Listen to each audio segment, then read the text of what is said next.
see, I've been accused of betraying my people, my race, my faith, my gender, everything, because of the beliefs that I have, that when we take advantage of those things, then we are being white supremacists. Because most people, when they think about someone that's white supremacist, they're thinking about the guy in the fatigues and he's in the woods and he's shooting and target.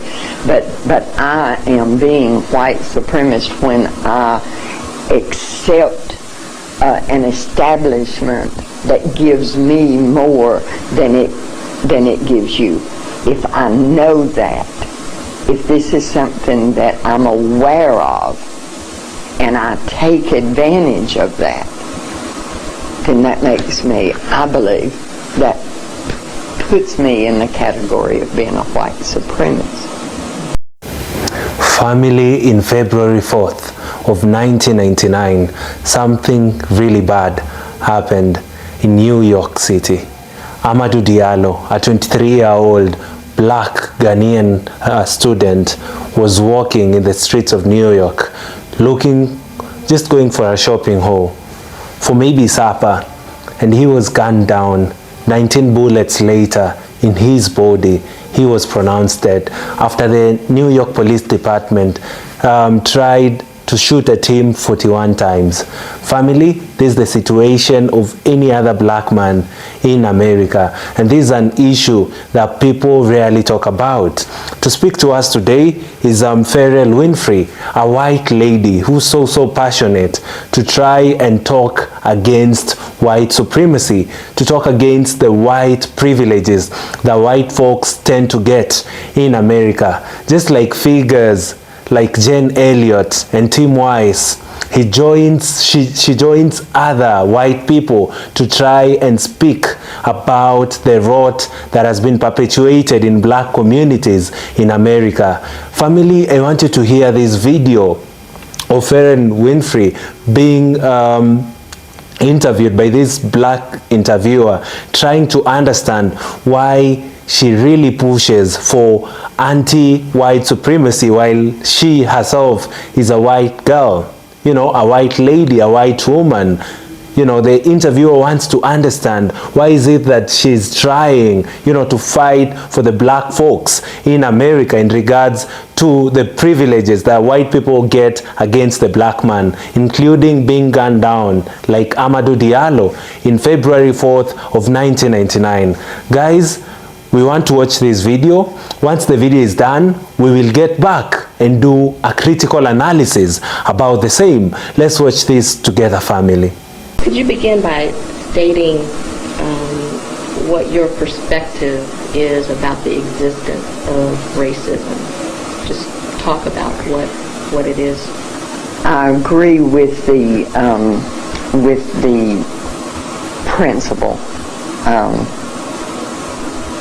The theory, the principle, that racism is prejudice plus power.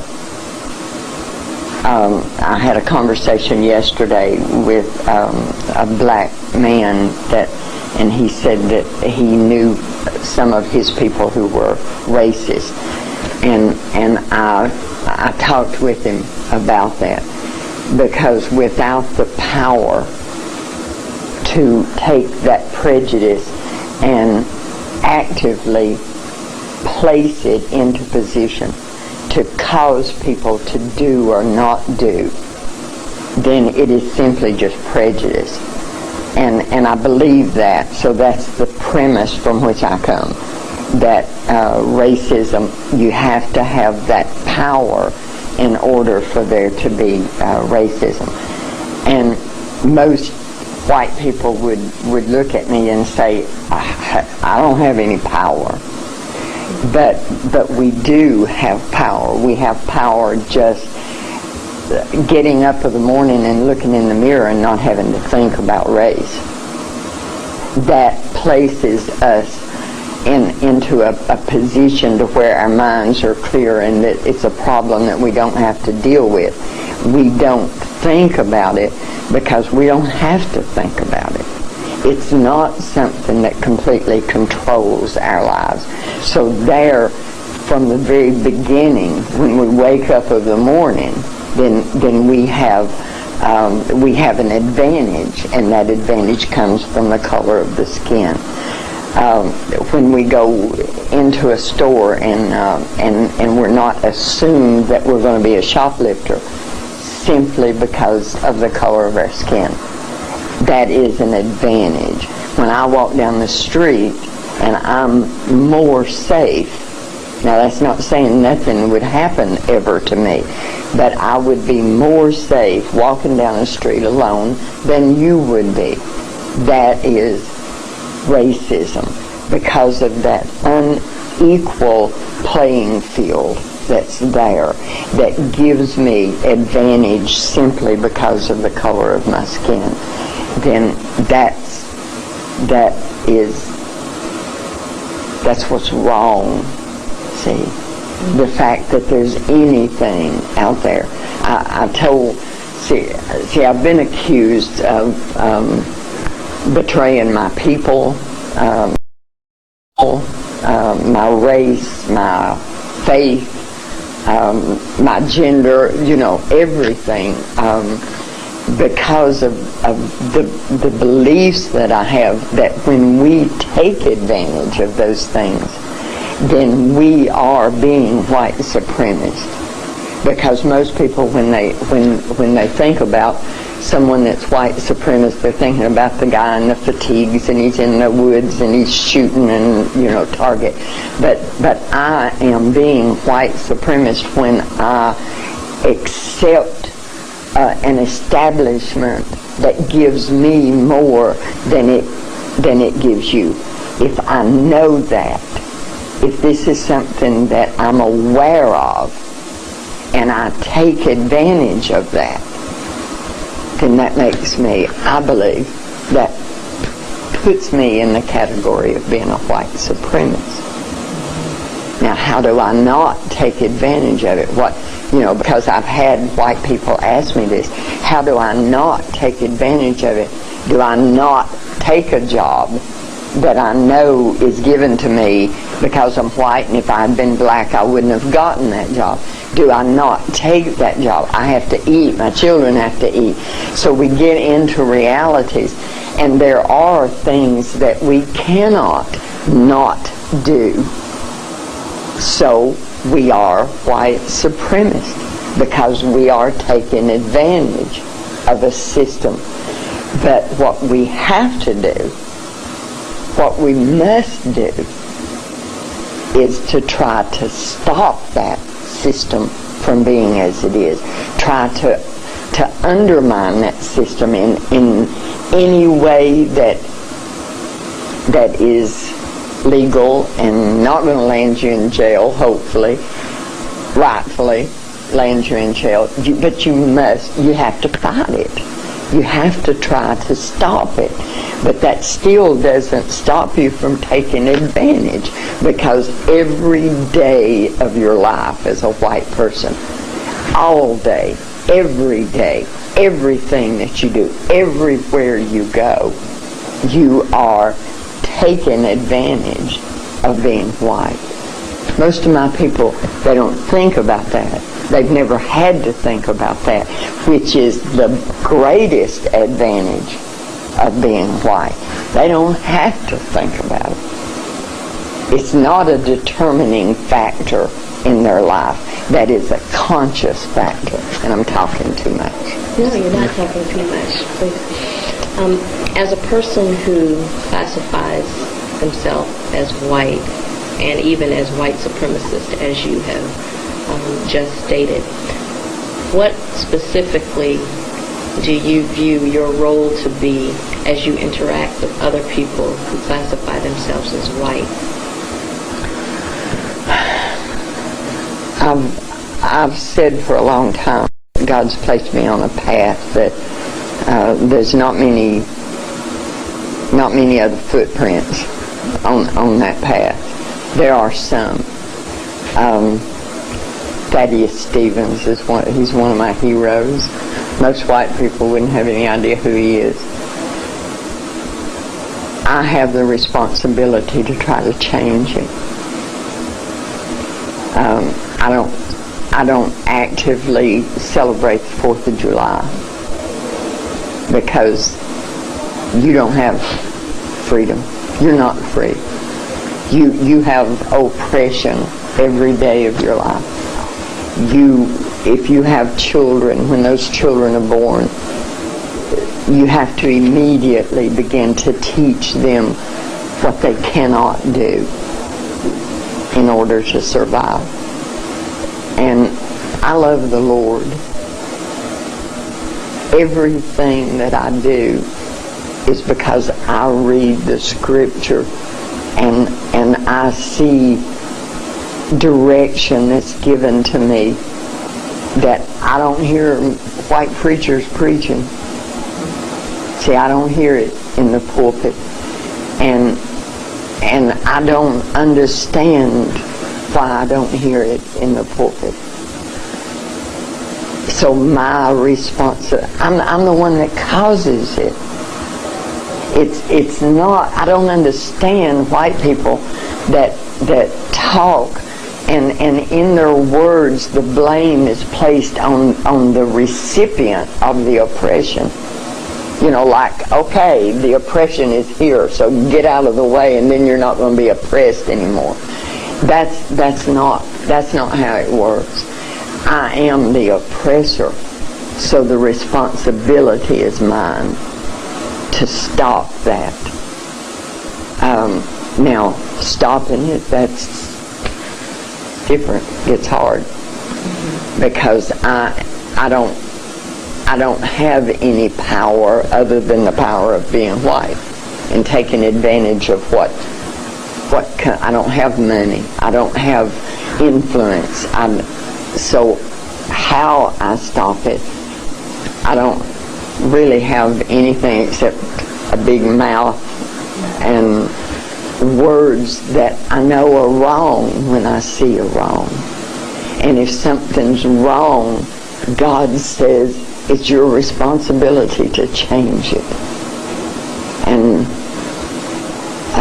I know we don't want a sermon here, but I believe He's going to hold us accountable for the things that we've done and are doing and do not try to make a difference to change. And when I stand in front of Him, I want to have some of those things where He's going to say, I know you worked at this. Everybody always wants to know what's your angle, especially non-white people. What is it? Why are you doing this? And of course that comes from 500 years of white people not doing anything good unless there's something in it for them, and I understand that. And in a way, I'm in that same category there. I have children. I have grandchildren, more grandchildren on the way. I don't want those children growing up having to dodge bullets. And the young black man he's a much different product of our oppression than what the young black man was 100 years ago. I don't want my children in a civil war in this country between black and white. So in that way I'm selfish, see, and the fact that I want God to smile on me and say, I've seen you do, that in itself is selfish. But He's also given me a burden. And there's not any way that I can ever say to you that I know what you go through. See, there's no way that I can do that. And He gives me understanding that I can't do that. I can't know what your life is. because of the color of your skin, because of the amount of melanin that God placed in your skin. I can't know that, but He has given me a heart to hear the pain when your child is mistreated because of the color of that child's skin, that beautiful child. He's given me the ability to have a small degree of understanding about that. And for me not to act on it would be unforgivable in His sight. How did you come to this level of understanding and the decision to speak the way you speak and do what you do? Because as you said, for instance, you don't hear from the pulpit from white preachers who read the scripture and promote and encourage Christian living, for instance. But yet your faith path seems to be the same, yet you have a different perspective. What influencing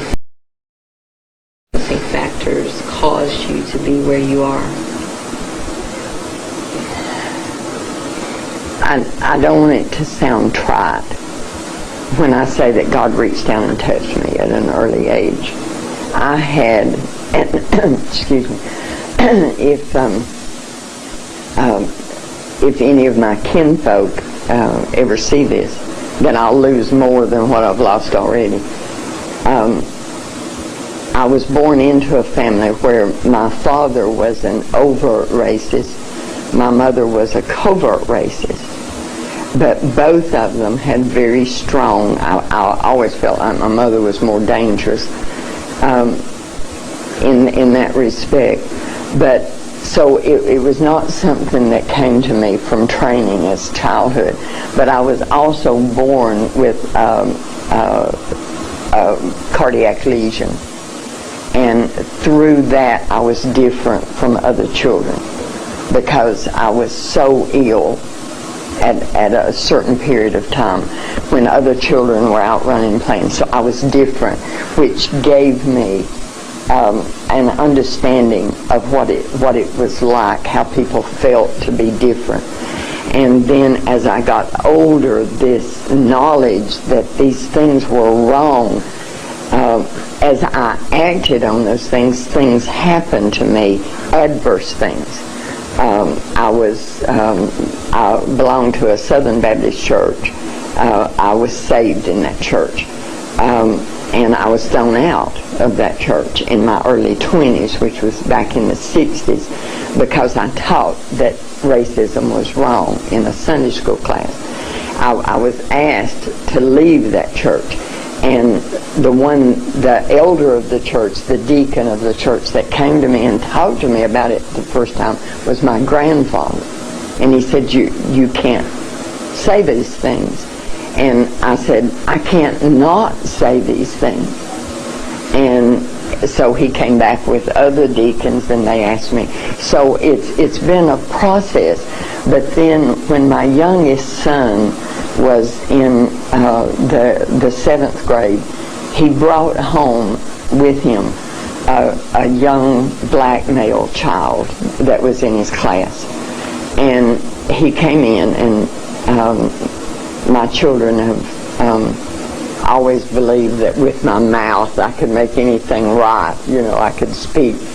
And he came in, and John, the African-American child's name, he stayed outside. And Mark came in, and Mark said to me, Mama, I've got a friend, and you've got to help him. And when we talked, John was a big, strong, athletic child. And if someone called him a word, if they called him nigger, if they said something, then he just got mad, fought, and Mark said, he's going to kill somebody and end up in jail. You got to talk to him. You got to help him. And because of the circumstances, he was the child of a single mother, and her job was second shift.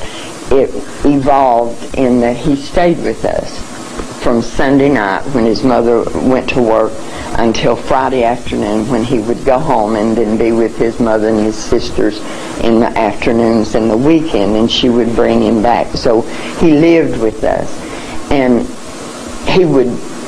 we would get threats because we lived in a white neighborhood and John was living with us. Mark, it reached a point where Mark would be more angry than John would at the things that would happen at school because they loved each other. They cared about each other. We had one bed in their bedroom, so they traded out. One slept on the floor and the other one had the bed, and the next night it reversed, But through him, because he constantly had to fight. He wouldn't do anything, but he had to fight. And through this, I really got a taste of what your people go through. I didn't understand how he felt, but I got a taste of it. And the lesson that I was trying to give him, that Mark kept saying, Mama, talk to him, you got to, was, John, if they say something to you and it causes a reaction in you, that even if you whip them, they've still controlled what you've done. They've still been the one that caused the reaction or the reaction in you. And through this, but so many stories of injustice for him, and the things that we went through as a family because of our association, just simply because we loved him. All of these things. See, God doesn't set you on a path and not prepare you for that path. So all of these things, being different myself,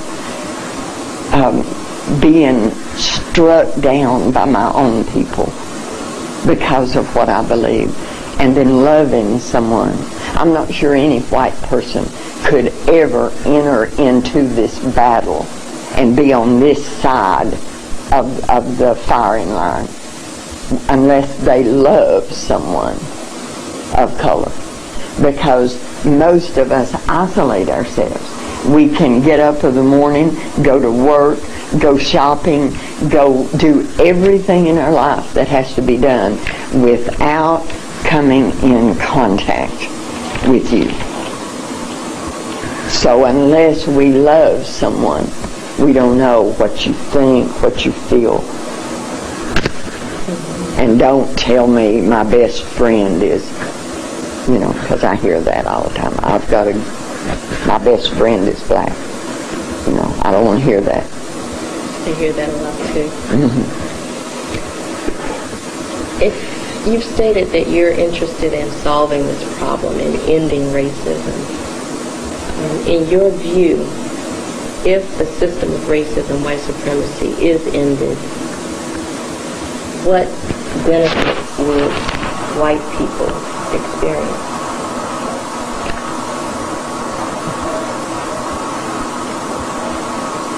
The guilt would go away, for one thing.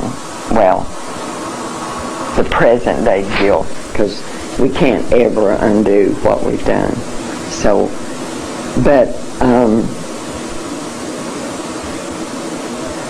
that's difficult. What would we gain? Because most people ask me, what would we lose? That's a difficult question. Peace, because racism is the cause of the problems that we have in this country. It's the cause of the crime. It's, racism is, I feel like, the backbone of all ills that this country has. So we'd gain peace.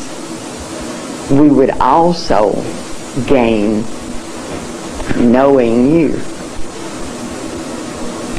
and knowing about your culture, what you still know of it, because we've robbed you of most of it.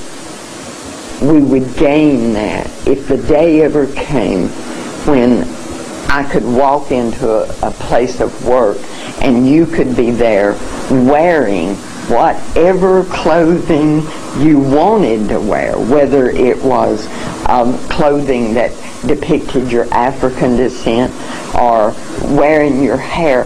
White people tend to say, well, that's another question, I guess. We would gain knowing you, see, because we don't know you. And that robs us of a great blessing. We think we are entire and complete, and that we don't need to know you or anyone of color that is of a different belief. We close ourselves off and think that we're contaminated if we talk with someone of, and I'm talking about Christians. You know, I know more about Christians than I do any other faith, because that's me. But most Christians feel like they're contaminated if they talk to anyone that's of a different faith. So we rob ourselves of that. So if racism ended, we would have that. I can't say it better than knowing you. Some would probably argue, some non-white people in particular would probably argue that indeed we think white people know non-white people, and by that knowing are more able to control and dominate and keep the power dynamic as it is. How would you respond to that? We know what we've done to you. And we know what over 500 years we've put in your heads. And we know how to utilize that. And we know how to take advantage of that. And we even know how to have a black friend. We know the dynamics of who is in control. And I don't care how much the system has changed to the point to where what is politically correct at this point might be different from what was politically correct in the 50s. We still know where your place is. We know where our place is. And to me, the greatest deception that we've caused is that your people believe us when we say, this is my place and that is your place. Family, being black in America sometimes feels like a ticket to oppression, a ticket to racism, a ticket to all of these forms of prejudices. When a black man walks in the streets, they are easily gunned down, just like Amadou Diallo. It is very, very sad. Black people can easily be judged to be thieves when they go to stores, you know. They can be easily rendered as people who are just trying to shoplift. Black folks are just having a problem with their color in America. White folks sees black counterparts as big problems in many spheres of life. And I really liked how Fen Winfrey spoke about white supremacy and against the privileges they get as white folks. And she imagines if she had people who are black, who she really loves, you know, going through all these forms of oppression.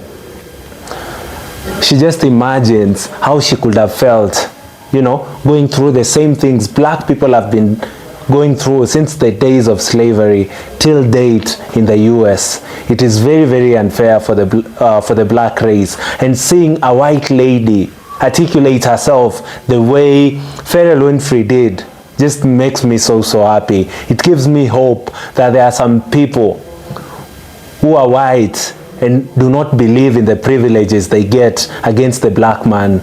They want to be a difference, you know, in this story. They want to ensure that this gap is just sorted. They do not want to take advantage of the privilege that they found, you know, being born. Because most of these things started very, very early, even before the slave trade. You know, you get to understand that the white folks came to Africa to lie to African people with their religion, just to lure them to be their slaves during those days. And for the longest time, the white man has always been in control. Seeing a white lady, a white scholar, talk against the supremacy that they've been having over the years just gives me a lot of hope that one day these will come to an end. And I really, really liked how she pointed out her pointers. She says that racism is prejudice plus power. You have to have power to be a racist. Whites have power because they don't have to think about race. It's something that controls their lives. You know, you do not have to think about race as a white man or a white woman in America. While black counterparts, people who look like me, always have to think about that. Should I be somewhere at a certain time? What will the police think of me? Will I be stopped over? Or will I be told to pull over my car and be asked if this is really my car? Be asked if I'm able to buy whatever I'm taking from the supermarket, or my intention is to shoplift. The white man doesn't have to think about that. They have a privilege with the color of their skin. Something that is always a ticket to oppression to the black counterparts. Fen Winfrey says they have advantage with the color of their skin in so many ways. She says they can't get to a store and they assume they are going to be shoplifters just because of our skin. You know, they feel safe. Their skin comes with a feeling of belonging. You belong to a society. You're not afraid of being attacked, you know, easily. The chances of you being attacked as a white person is minimal than that of a black people. White feels more safe to walk on the street than blacks. Job opportunities are easily given to white folks than it is for black people. And Fen Winfrey says enough is enough. It's time that there is change in these systems. You know, she believes that black folks are human beings.